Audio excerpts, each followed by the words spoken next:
It all began on a surprisingly breezy Monday at Benton and Brooks Consulting, a place where the hum of computers and clatter of keyboards were the usual soundtrack. But today, something was different.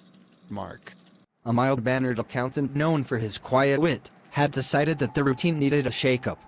Earlier that morning, Mark had snuck into Lisa's cubicle, a model of meticulous organization, and subtly rearranged everything.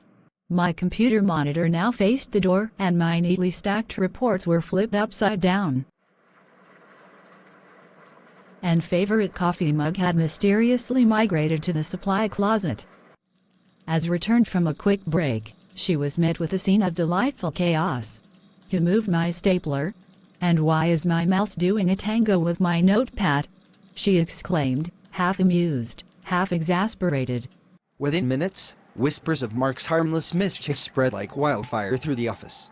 Tom, from IT, barely stifled his chuckles behind his partition, already plotting his own light-hearted revenge.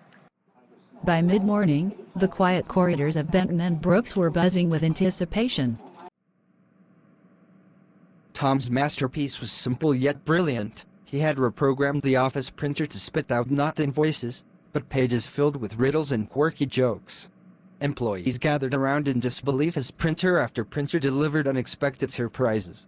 Even Jill at the reception desk couldn't resist adding her own touch, decorating the water cooler with googly eyes and tiny, paper party hats.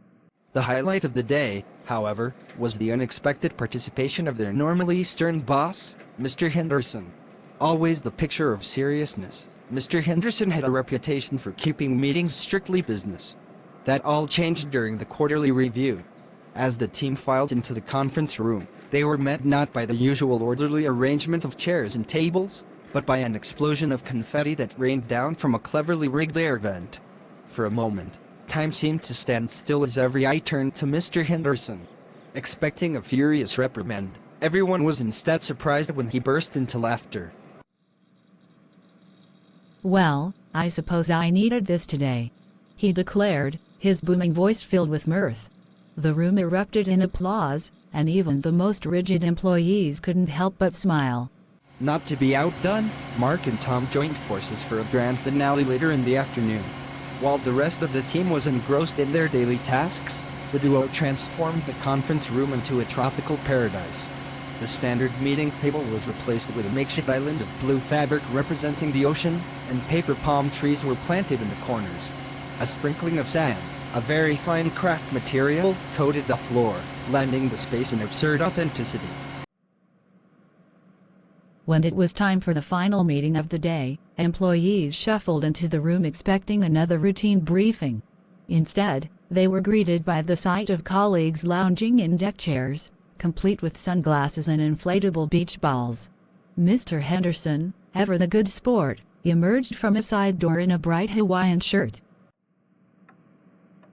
"Welcome to the board meeting of Paradise," he announced, and the room filled with laughter and incredulous applause. For the next 15 minutes, business as usual took a backseat to an impromptu brainstorming session that felt more like a beach party than a formal meeting. Ideas flowed freely in this relaxed atmosphere, and the creative energy was palpable. Even the most reserved team members contributed, their voices buoyed by the unexpected joy of the moment. As the workday came to a close, the office had been transformed, not by radical business strategies or major policy changes, but by laughter, camaraderie, and a shared sense of adventure. Colleagues exchanged knowing glances and subtle smiles as they packed up their belongings, each silently vowing that tomorrow would bring a new round of playful antics. Back at their desks, Mark and Tom shared a satisfied nod, already scheming their next office caper. They knew that within the walls of Benton and Brooks, a little mischief went a long way in turning a mundane day into something memorable. And so, in a place typically defined by deadlines and memos, the spirit of fun reigned supreme, if only for a day. The great office prank war had reminded everyone that sometimes, a little laughter is the best way to brighten even the busiest of days.